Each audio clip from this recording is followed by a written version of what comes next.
घर सांभाळायचं, समाज बघायचा का गव्हर्नमेंटला टॅकल करायचं, पुन्हा कुणाला टॅकल करायचं सर. आम्ही 10 पायऱ्या आम्ही स्टेप्स ओलांडून सीईटी देऊन नेट सेट सगळं देऊन आम्ही इथपर्यंत येतो सर. हा सगळ्यांवर होणारा अन्याय थांबवला पाहिजे सर. बस झाले सर, आम्हाला थकून गेलो होतो आम्ही सगळे.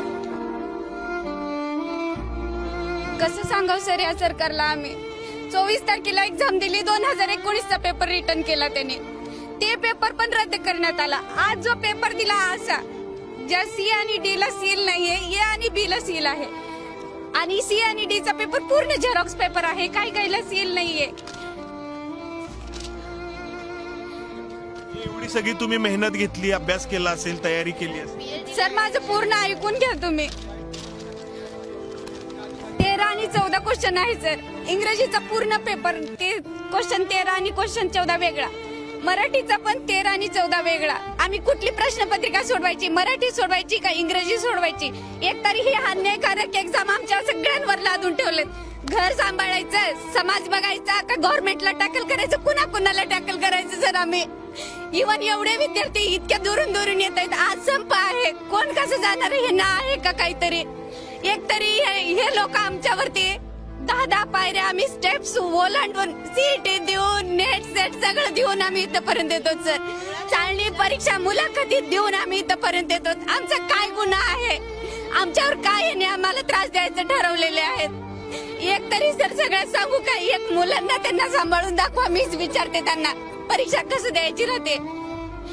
त्यांनी आम्हाला एक तरी युजीसीच्या अधिकृत नियमानुसार आमची सरसकट फेलोशिप दिली पाहिजे, नोंदणी दिनांकापासून दिली पाहिजे आणि हा सगळ्यांवर होणारा अन्याय थांबवला पाहिजे सर.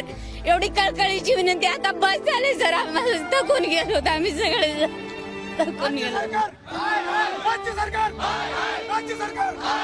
ताई थोडं आवरा स्वतःला, तुमच्याकडे तुमचं बाळ आहे, थोडं आवरा तुम्ही स्वतःला.